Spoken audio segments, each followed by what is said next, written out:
Hi, it's Deborah Poneman, founder of Yes to Success, where we share knowledge and tools for you to create your ultimate life. Over the last 10 days, people who are devotees of the Vedic tradition out of India celebrated the 9-day festival called Navaratri. Nava means 9 and Ratri means nights. So during this 9-day festival, the supreme female power or Shakti is celebrated in all of her various forms, specifically as the goddesses Durga, Lakshmi, and Saraswati. The first 3 nights are devoted to celebrating Durga, or the power aspect of the divine. And the second 3 nights, Lakshmi, who's the embodiment of prosperity. And the third 3 nights, the goddess Saraswati, or the embodiment of knowledge. The 10th day is known as Victory Day. So as with most spiritual festivals, there's the outer pageantry, and then there is the spiritual significance. And this 9-day festival of the Divine Mother in India is filled with parades and fire ceremonies and marching bands and chanting and ecstatic dancing and darshan, which means blessings from the master. But the deeper spiritual significance is that it not only celebrates the divine feminine, but especially on Victory Day, it celebrates the triumph of good over evil and asks us all to wake up from the slumber of ignorance, to remove negativity from our beings, to purify our minds, and to nurture qualities like love and integrity and honesty and dakshina, which means charity.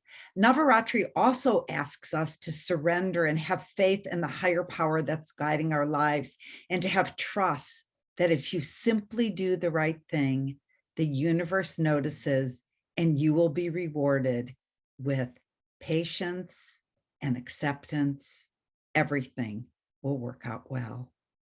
One of the central concepts of the Vedas is that you are not in charge of the outcomes. You're only in charge of acting in accord with your highest nature. In the Bhagavad Gita, it says, be not attached to the fruits of your actions, but to action alone. And then it goes on to say, Yogastha Kuru Karmani, which means established in being, perform action. So what this means is first establish yourself in inner silence by doing your spiritual practices.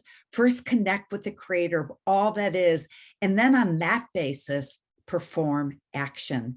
And the more you establish yourself in being, the more you experience inner silence, the more you will be guided to the perfect outcome. Every minute of every day you have choices, and the most important is, do I trust and act in accord with what my intuition is whispering in my ear? Or do I control and manipulate to try and get the outcome I want? That might not be the outcome that is ultimately best. What the Vedas say is that you are simply in charge of establishing yourself in being, then performing the highest action on that basis, and the universe is in charge of the outcomes.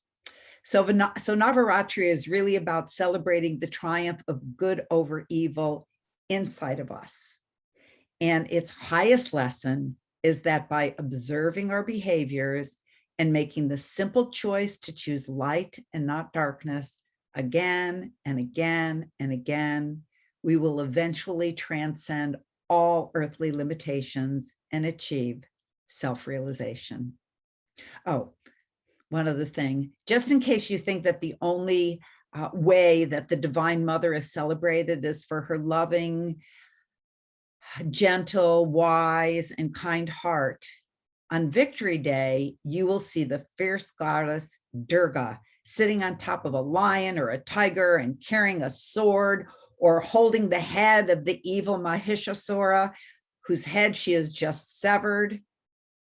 Her message is that self-realization can only be achieved when negativity and our tendencies to do those things like acting out of integrity, controlling, diminishing ourselves and others is destroyed.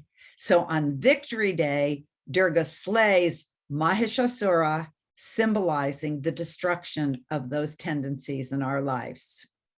So praying to the goddess Durga is not praying to a woman with a whole bunch of arms, but rather to the creator to destroy our fear of being warriors and asking God to make us a fearless warrior for truth and self-realization like Durga herself. Happy Navaratri.